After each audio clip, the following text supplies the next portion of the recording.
आपने किसी के भी मुंह से अमृता राव के बारे में शायद ही कभी कुछ बुरा सुना हो। उनसे इतना प्यार करते लोग स्क्रीन पर देखना चाहते हैं। अगर उन्हें और अच्छी अच्छी स्क्रिप्ट्स मिली होती ना तो आज शायद वो कहीं और होती। I mean, है तो वो अभी भी बहुत फेमस, बट उनके फैंस को हमेशा एक चीज का अफसोस रहता है कि उन्हें और काम क्यों नहीं मिला, क्योंकि उनमें वो बात है कि उन्हें और अप्रोप्रिएट रोल्स दिए जाते तो मूवीज डेफिनेटली हिट होती। But there are so many reasons जिनकी वजह से ऐसा नहीं हो पाया, जिसमें बॉलीवुड के अंदर की पॉलिटिक्स, उनका कोई गॉड फादर ना होना और उनकी खुद की कुछ लिमिट्स जैसी चीजों पर हम बात करेंगे। And also we will talk about why I think जो होता है अच्छे के लिए ही होता है। ये बात आपको वीडियो में आगे बढ़ते हुए समझ में आने लगेगी। सो अमृता ने अपने करियर में बस 21 फिल्में की हैं, जिसमें से विवाह, मैं हूं ना और इश्क विश्क में उनके रोल के लिए लोग उन्हें आज भी याद करते हैं। विच प्रूव्स कि एक अच्छा एक्टर कुछ चांसेस मिलने पर वो कर सकता है जो कुछ लोग पूरी जिंदगी नहीं कर पाते। सो अमृता ने अपने करियर की शुरुआत टीवी एड से की, जिसमें से उनका एक पर्क का एड था, जिसे ही देखकर उन्हें उनकी डेब्यू फिल्म अब के बरस मिली। एंड यहीं से उनके बॉलीवुड के करियर की शुरुआत हो गई। ना अमृता को उतना काम ना मिलने के दो बड़े रीजंस हैं। विवाह मूवी के बाद उनके फैंस उन्हें किसी बोल्ड रोल में देखना ही नहीं चाहते थे। बोल्ड मतलब किसी भी तरह की कोई इंटीमेसी नहीं, चाहे रोल कितना भी अच्छा हो, और ना ही वो खुद कुछ ऐसा करना चाहती थी। And she was very serious about this thing कि काम ना मिले चलेगा, बट किसिंग सीन या फिर कोई भी और ऐसा सीन वो ऑन स्क्रीन नहीं देंगी। एक रिपोर्टर ने उनसे पूछा था कि अगर आपके रोल की ऐसी कोई डिमांड हुई तो to which she said there is nothing like role demands for. Which actor would you like to kiss? किसी भी एक्टर को नहीं। क्यों? If the role demands it. Like I told you, there's nothing called the role demands it.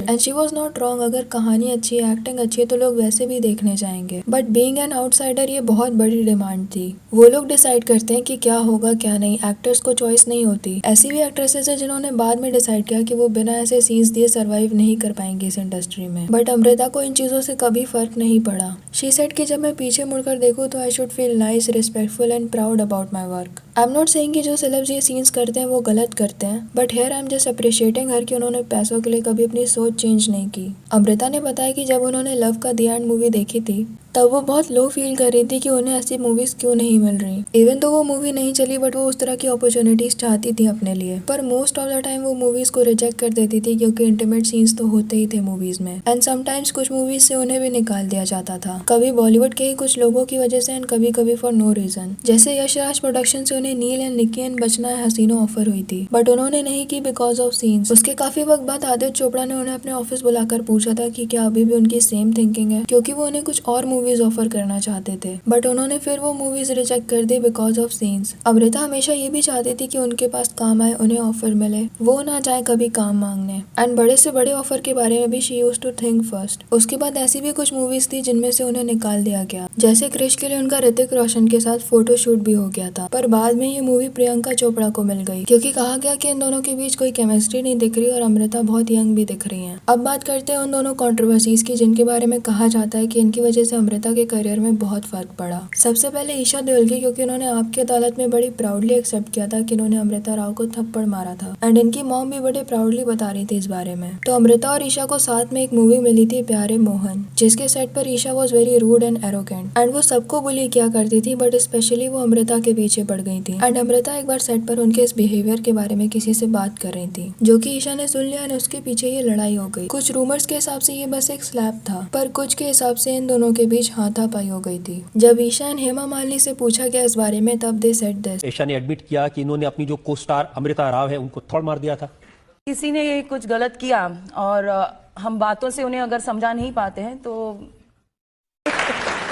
देखिए, कोई गलत बातें बार बार कहते रहते हैं तो अगर समझाने के बाद भी नहीं समझते हैं तो कुछ अलग ढंग से समझाना पड़ता है। तो ये बड़े हाथ किस काम के आए, किस चीज का काम आएगा? लोग आज भी मानने को तैयार नहीं है कि अमृता राव कुछ ऐसा कर सकती हैं जिससे किसी को इतना गुस्सा आ जाए। And this is not because of her roles in movies. अगर आप उनके इंटरव्यूज भी देखोगे ना तो वो बहुत ही शांत और सुलझी हुई इंसान है, जिसे पता है कि उन्हें क्या चाहिए लाइफ में। फेम चाहिए बट किसी भी कीमत पर नहीं। और अगर किसी ने कुछ ऐसा किया भी है तो किसी का हक नहीं बनता किसी को स्लैप करने का। मुंह से जवाब दो, बात करना बंद कर दो, but they seem very proud about it. जैसे ये लोग अमृता से बड़े सेलेब है और they have right to do it. The way Hema Malini ji said, जब कोई बात बात से ना माने तो दूसरा तरीका अपनाना पड़ता है। Is very rude. इस एज तक इतनी समझ तो आ जानी चाहिए थी कि बात कैसे की जाती है। बट एनीवेज अब बात करते हैं दूसरी कंट्रोवर्सी की। So as we all know, Shahid and Kareena एक टाइम पर डेट कर चुके हैं एक दूसरे को एंड कहते हैं कि एक टाइम पर करीना की वजह से ही Shahid used to get work. तो रूमर्स ये थे कि विवाह फिल्म के दौरान शाहिद का अफेयर चल रहा था अमृता के साथ एंड इवन करीना थॉट कि शायद उन्हें चीट कर रहे हैं अमृता के साथ। और रूमर्स के हिसाब से उन्हीं की वजह से अमृता का करियर खराब हो गया। वो पूरी कोशिश कर रही थी कि अमृता को नए प्रोजेक्ट्स ना मिले, इंडस्ट्री के लोग उनसे दूरियां बना लें। ये भी कहा जाता है कि अमृता हमेशा अपने और करीना के रिश्तों को ठीक करने की कोशिश करती थी क्योंकि वो अपना करियर बर्बाद होते हुए नहीं देखना चाहती थी। फिर 2013 में इन दोनों को एक साथ कास्ट किया गया मूवी सत्याग्रह में एंड उसी मूवी के दौरान जब आपकी अदालत में करीना से ये सब पूछा गया तो she said it was all media talk. But Amrita उनसे भी ज्यादा उन्हें डिफेंड करने की कोशिश कर रही थी।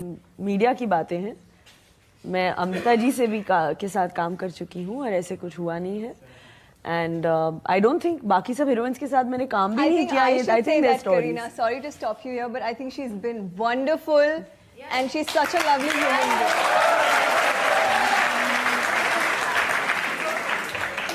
Really.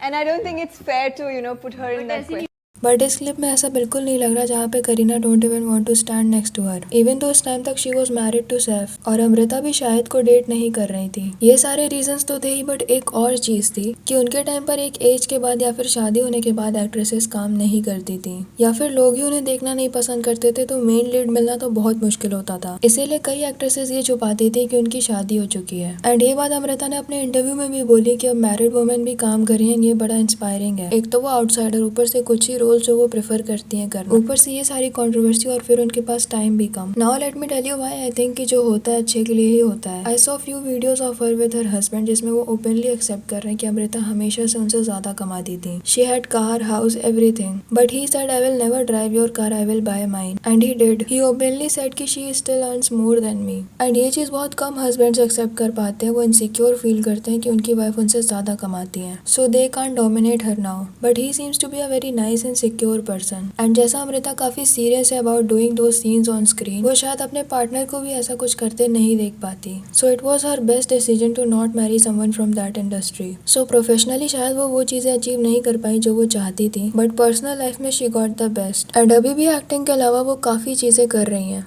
And it was quite impossible for an outsider अपने ये सारे रिस्ट्रिक्शंस के बाद भी उस इंडस्ट्री में टिके रहना।